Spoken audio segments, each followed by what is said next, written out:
Hi everybody, Sarah from Sup Junkie here, and I have the honour of speaking to Dean Dunbar, Blind and Dangerous.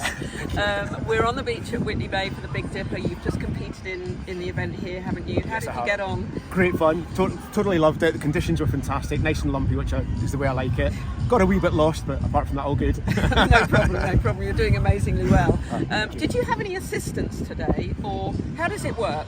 So normally I have assistance. Normally I use either walkie-talkies or a Milo comms communication device. We did have it on today, and Rona was guiding me from a distance, but unfortunately I kept getting out of range because it's only a range of about 400 metres. So at one point, I come along the back straight, I lost Rona, and I headed off following the lighthouse. So I thought it was a stand-up paddleboarder. I could see someone, I thought I'll hunt them down, and I hunted them down, and unfortunately after a while I realised that it wasn't moving and I was. And sorry, we're filming Rona. Sorry. She doesn't care. She doesn't care. So we're just filming. No, it's fine. It's great. Rona's a great support for Dean. You couldn't do it without her. Oh, absolutely. No. So I've been following your story. You did a great interview with Simon from Sup FM. So if anybody hasn't heard Dean's story, it's actually really informative and good. So go and listen to Simon Sup FM podcast. Just Google it. Listen on your favourite whatever, Spotify, Apple. But it's great because I learned stuff about you that I didn't know. So it's really informative. Very well worth.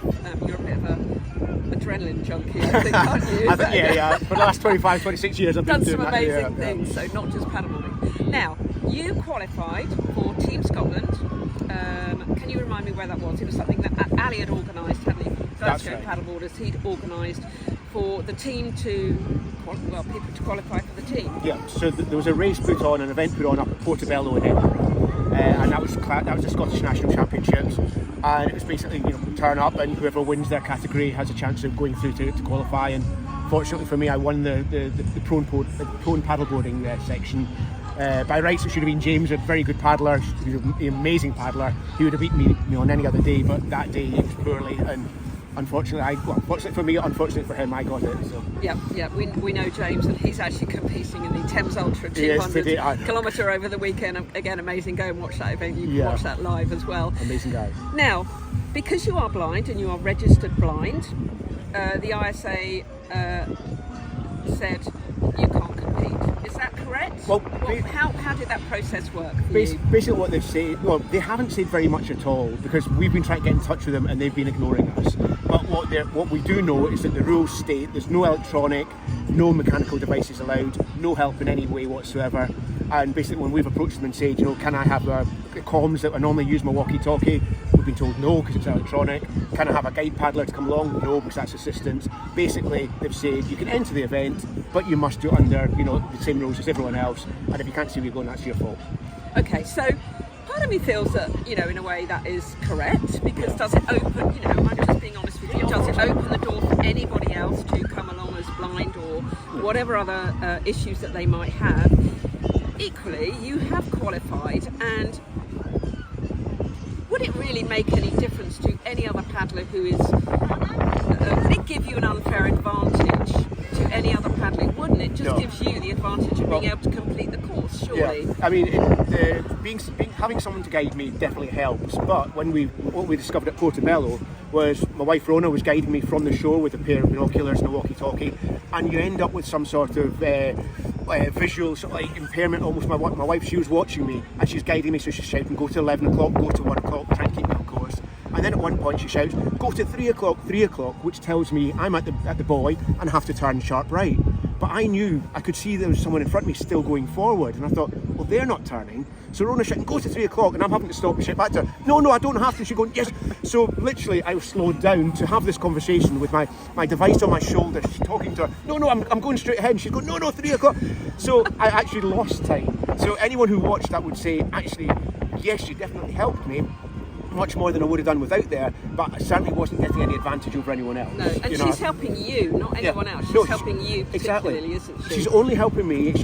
She works me on the clock face, so she'll tell me, if I'm on course, she'll say 12 o'clock, I'm bang on course. If I go off and I need to correct it, she will tell me 1 o'clock, 11 o'clock, 2 o'clock, whichever direction I've gone off, she will correct me, and I will do that. And also another little thing, sorry to interrupt, but she is she's not with you. She's actually standing on the side from Yeah. a completely different perspective Yeah. from yours. So she might be telling you something that could just be a little bit wrong, or a definitely, little bit out. Yeah. Oh, yeah. You know, meters out or something. Yeah. So I don't see it as an advantage at all. And what we would love is for really the ISA to absolutely embrace what you're doing and embrace your paddling skills, but let you have a fighting chance. Yes, I mean, at the moment I'm going out there and basically I'm going out to a course that I don't know, you know, they'll tell me what the course is beforehand. I'm going to have to count my strokes. I know that on a flat day, it takes me 60 right-hand strokes to cover 100 metres. If it's a bumpy day, it's approximately 80.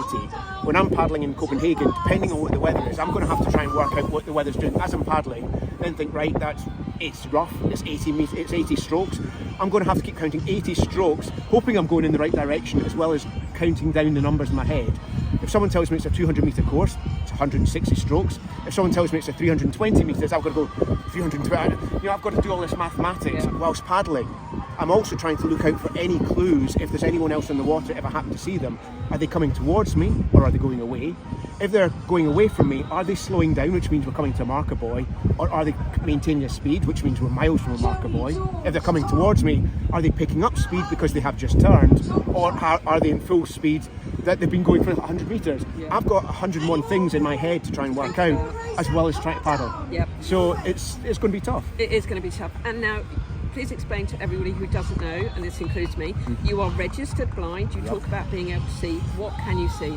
So basically, what I mainly tell people is if I can touch it, I can see it. If I can't touch it, it's a hit and miss whether I can see it. I have multiple blind spots across my eyes, and these blind spots can vary in size. Some of them can hide something as small as a cat. Some of them can hide something as big as a double-decker bus. So I can, when I'm at home crossing a road, I can look to my right, everything's clear, step out, and a double-decker bus appears 2 metres away from me. Okay. So when I'm out paddling, occasionally I will see people, occasionally I won't. So I'm going along and looking for clues. Constantly, my life is looking for clues. Whenever I'm out of my house, or even in my house, when I'm moving, I'm looking for clues to what things are. When I'm on the water, I'm just looking for anything like a dash of white. Oh, that could be a board. I'll take that as a board.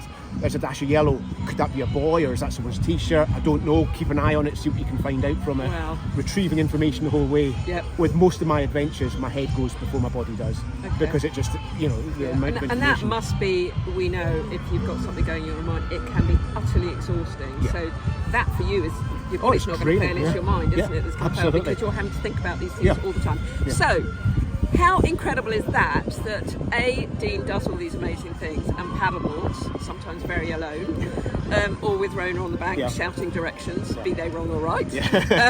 How amazing is it that he entered, you know, the qualifiers? How amazing is it that he qualified?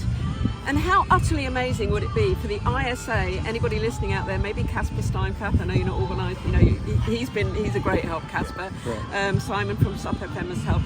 How amazing would it be for you to let Dean have his little radio comms on? You know, I'd love you to get a gold medal, but the reality is, it's not going to happen. You know, how amazing for you to let him be a proper part of the World Championships and not just a token. You've qualified, you can come along. Yeah. You'll be going around in circles and being lost in Copenhagen somewhere. Well, I understand as well that one of the issues is that they may worry that Rona is maybe giving me information that the other paddlers don't have. I don't know what that information is. Maybe there's a boat coming or something, I don't know. But we've got enough of these devices that we could give one to the judges while Rona has one and I have one, so they can listen in. And if Rona does say anything out of line, you can be disqualified. It's not a problem. I'm more than happy with that. If we step out of line, then that's the rules. I'm fine. Yeah, absolutely. You know, but, this is not something that you're trying to.